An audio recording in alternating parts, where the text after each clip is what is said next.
Lectura del Santo Evangelio según San Juan. Gloria a ti, Señor.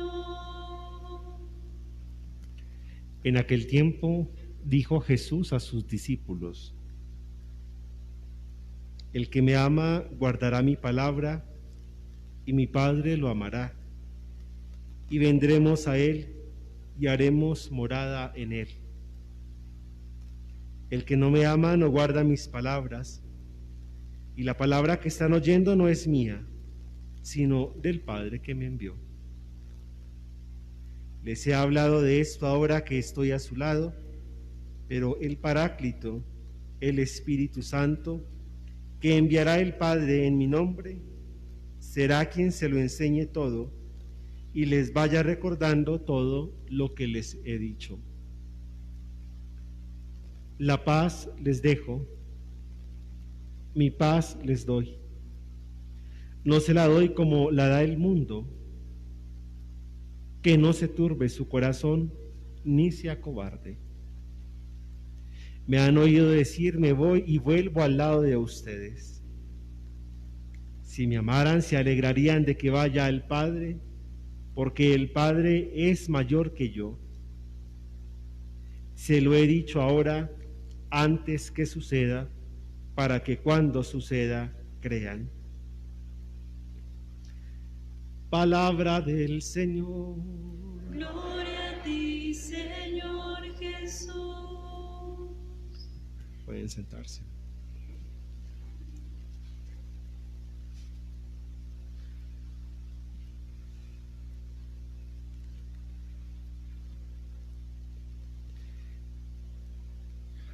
En el Evangelio seguimos en el contexto de la cena de Jesús con sus discípulos. Ya vamos escuchando quizá el cierre de las palabras de lo que se conoce como el Testamento. 4 son quizá los momentos que se pueden sacar del Evangelio, pero antes de pasar, permítanme una breve palabra de la primera lectura que creo que resulta bastante útil para este tiempo, y de la segunda lectura. No porque en los domingos anteriores no haya sido útil, sino pues por el contexto y lo que presenta. Creo que vale la pena y es necesario decir algo de ella. Podríamos plantearnos una pregunta, y es la que está en el fondo de la primera lectura. Y la pregunta es la siguiente. Cada uno responda para que no se sienta mal en caso de que no sea tan acertada su respuesta. Nosotros, ¿por qué nos salvamos? ¿Nos salvamos por cumplir unas leyes o nos salvamos por la muerte y resurrección de Jesucristo? Para todos es clara la pregunta, ¿verdad? La respuesta también. ¿Por qué nos salvamos? ¿Por cumplir unas leyes o por la muerte y resurrección de Jesucristo? Bien, entonces para los tímidos, efectivamente, por la muerte y resurrección de Jesucristo nos salvamos todos. Todos es todos. Siguiente pregunta: ¿yo puedo pagar la salvación? Algunos los veo como dudando. ¿Se puede pagar la salvación? No, eso es claro. Por lo tanto, si yo no puedo pagar la salvación, ¿por qué me salvo?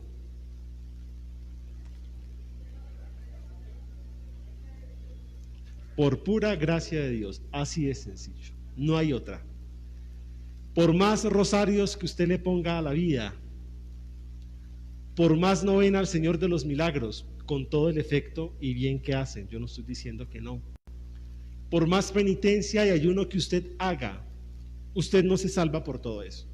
Usted se salva porque a Dios se le antoja salvarlo, punto. Y eso hay que tenerlo claro. ¿Y por qué hay que tenerlo claro? Porque a nosotros nos encanta muchas veces quedarnos en la letra pequeña y vamos perdiendo de vista realmente lo que es esencial e importante en nuestra relación con Dios. Somos muy buenos para aprender normas que son necesarias, yo no estoy diciendo que no, pero si la norma no me permite entrar en una relación profunda con Dios, entonces hay algo que no está funcionando, hay algo que no está bien y que entonces tengo que cambiar su interpretación. Y es lo que nos ha propuesto la lectura que hemos escuchado. Hay un problema, y el problema es la circuncisión. ¿De dónde viene la circuncisión? De la ley de Moisés. ¿Qué ley está por encima de la de Moisés? La de Dios. Perfecto, eso está bien. Hay como que algunos, como así, hay otra ley por encima. Sí, por supuesto, la ley divina. Y alguno dirá, ¿pero acaso la ley de Moisés no es divina? Efectivamente, nos va a permitir y perfeccionar ese querer de Dios. Sin embargo, la ley, como cualquier ley, está sujeta a una interpretación humana, y ahí está el problema. ¿Cuál es el problema en el fondo? Pues si la circuncisión en la ley de Moisés, o por lo menos en los 10 preceptos, en ninguno está. Yo no tengo memoria si ustedes a lo mejor dicen, sí, Padre, en el 4º mandamiento dice que hay que en ningún mandamiento dice que hay que circuncidarse, o si lo dice, no está, eso sale después, por eso no está en los mandamientos. Pero para el pueblo judío era muy importante, a tal punto que ya estaba reglamentado al cuánto tiempo había que circuncidarse, a cuánto tiempo había que presentar al niño y qué había que ofrecer a Dios por la vida de esa criatura, en este caso por los primogénitos. Eso ya estaba reglamentado. Y entonces cuando empieza el cristianismo a expandirse a través de la predicación de los apóstoles, pues hay que tener clara cuál es la raíz, y muchos de ellos son judíos, y por lo tanto a ellos les parece muy importante el cumplimiento y la observancia de estos preceptos. Pero hay unos que dicen, caramba, pero ¿qué sentido tiene esta serie de prácticas para una comunidad que no es judía? Y por eso la pregunta en el fondo es por la salvación. ¿Yo me salvo porque me circuncido o por la muerte y resurrección de Cristo? Pues la respuesta es obvia, por la muerte y resurrección. Y por eso la conclusión es la siguiente, pues no le pongan cargas, no obliguen a estos nuevos cristianos, a estos nuevos hermanos, a asumir esta serie de conductas o de prácticas, porque eso no es lo esencial. ¿Y por qué he empezado con eso? Porque desafortunadamente en la iglesia caemos en lo mismo. Empezamos a cumplir normas por cumplirlas, sin siquiera detenernos a pensar cuál es el sentido de estas o por qué lo hacemos. Y pongo un ejemplo que ya a lo mejor me han escuchado en otras ocasiones.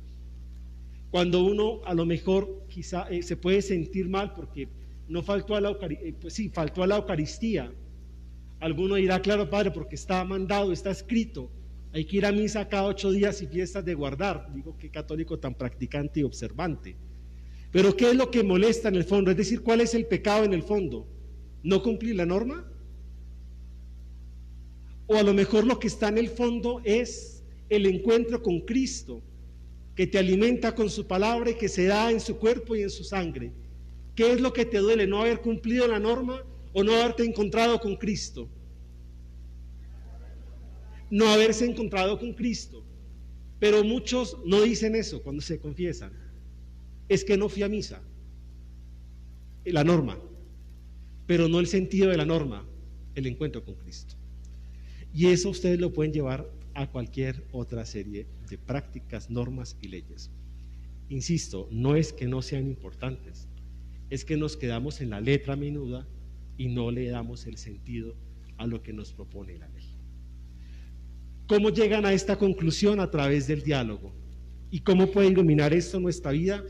Creo que al interior de cada uno de nuestros hogares siempre hay muchas normas y siempre tenemos claridad de lo que se debe y de lo que no se debe hacer.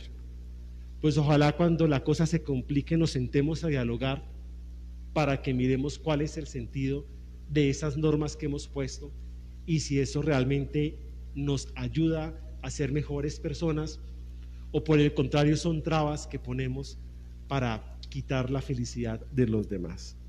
A buen entendedor, pocas palabras.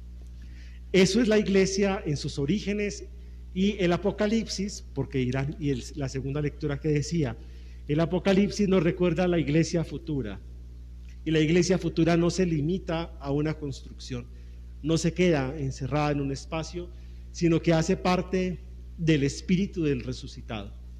De ahí que sea tan importante el encuentro con el Señor. Uno no solo se encuentra con Dios aquí, en este espacio. Uno tiene que ser capaz de reconocer al Señor en el hermano. ¿Y quién es el hermano? Recuerden esa pregunta del Evangelio. ¿Quién es mi prójimo? Pues el enfermo es tu prójimo. Tu esposo, tu esposa es tu prójimo. Tu hijo, tu hija es tu prójimo. Ese vecino molesto también es el prójimo. Ese compañero en el trabajo que es chismoso, también ese es mi prójimo. Ahí tenemos que reconocer al Señor. En la intimidad de mi vida, en el silencio que hago, ahí tengo que reconocer también al Señor que me quiere hablar, y por eso tengo que ser capaz de escucharle. Entonces, que ojalá esta segunda lectura nos anime a ser más sensibles a la presencia del resucitado. Y como el tiempo es corto, rápidamente menciono los aspectos del Evangelio. Primero, todo es cuestión de amar. Lo primero que se ofrece en el Evangelio es esto: amar o no amar. Tú tienes la opción, tú tomas la decisión. Si amas al Señor o no lo amas. Si amas al Señor, es lo que empieza diciendo: el que me ama guarda mi palabra.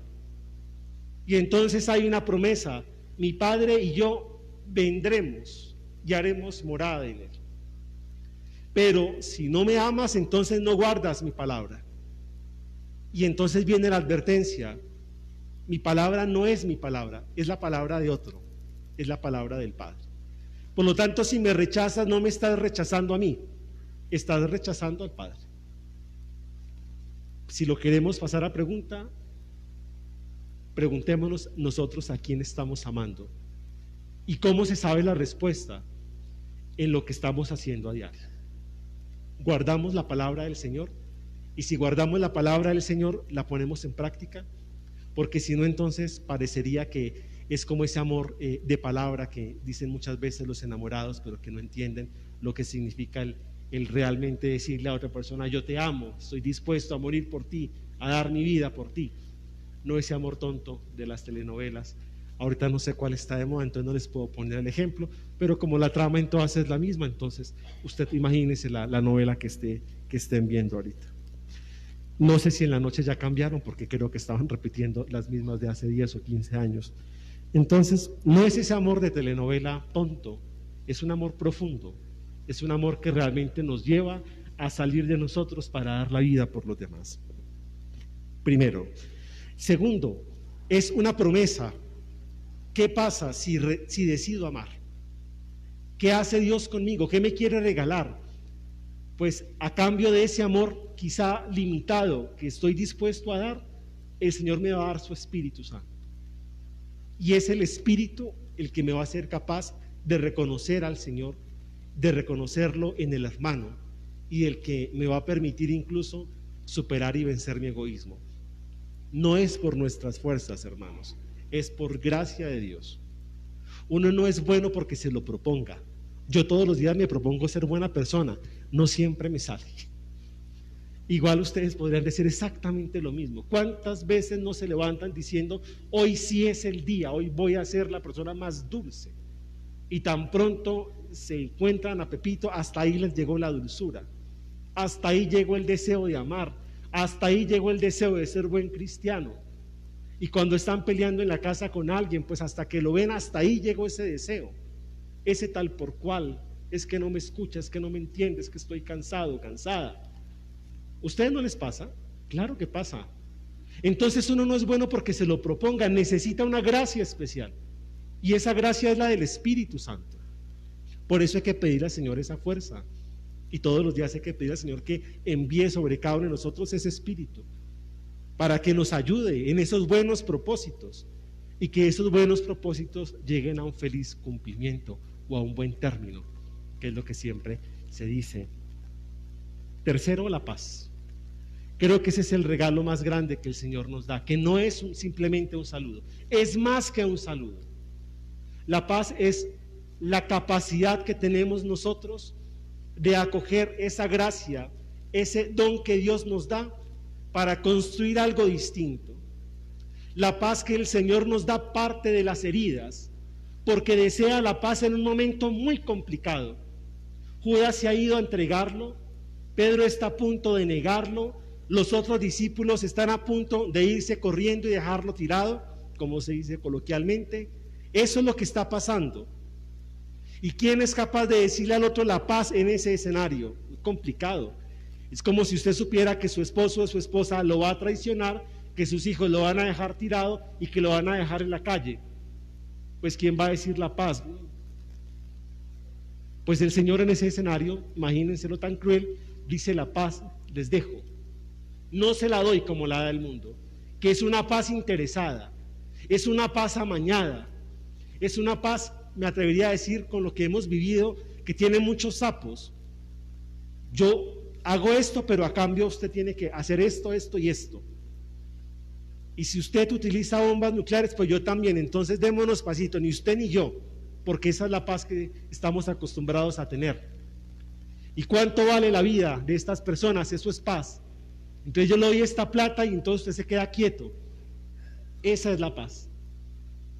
Y estamos acostumbrados a negociar todo, a negociar la vida, a negociar el respeto, a negociar la dignidad. Y pensamos que eso es estar y vivir en paz. El Señor parte de sus heridas, parte de esa crisis para decirnos: les dejo esto, para que ustedes sean capaces de perdonar y de amar, porque ahí se juega la vida, en lo que es realmente esencial. Y por último, la necesidad de dejar ir. Esta semana algún comentario hice: es muy difícil despedirse de las personas, y sobre todo cuando uno las ama profundamente. Por eso duele tanto tener una experiencia de duelo. Es desgarrador sentir que a quien uno ama ahora ya deja de verlo, deja de abrazarlo, deja de tenerlo cerca. Pero hay una promesa, y es que si uno en verdad ama, el amor implica libertad, y por eso uno entonces se alegra, no de que ya no esté con uno, sino de que está en brazos de alguien mejor, y ese mejor es el Padre. Y esa es la única experiencia que uno tendría que sentir y vivir para estar mucho más tranquilo, sabiendo que quien se ha muerto o quien se va a estar mejor. Pues pidámosle al Señor, queridos hermanos, que nos anime a cada uno de nosotros para aprender a amar, para aprender a guardar esa palabra, para poderla poner en práctica, para que podamos pedir al Señor ese don del Espíritu Santo que necesitamos para obrar rectamente, para poder acoger esa paz como un don y para vivir en la libertad que implica el amor.